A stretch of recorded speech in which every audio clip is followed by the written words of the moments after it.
بده ساعة ونص لما يجي. الدور الثامن. الثامن. طبعا هنا مدخل الشقة. طبعا هذا بيكون نظام هيك باب صغير، باب دخول، بعدين هنا بيكون عندنا كان باب شقة ثانية. طبعا هنا شقة ثانية بتكون، هون شقة بعديها. طبعا هنا الدخول. شقة كلش صغيرة على قد شخصين أو قد شخص واحد تقريبا، أو شخص ومرته مثلا.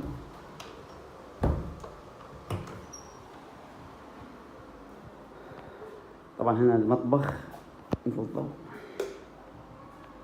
هنا هنا المطبخ طبعا مطبخ يعني على قد يعني حال زي هيك، ميكروويف، غاز، فرن. طبعا هذا كله شيء بيجيبوا لك جديد يعني عامة.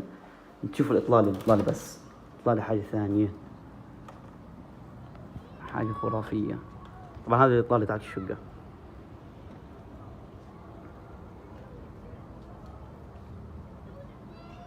شايفين البراج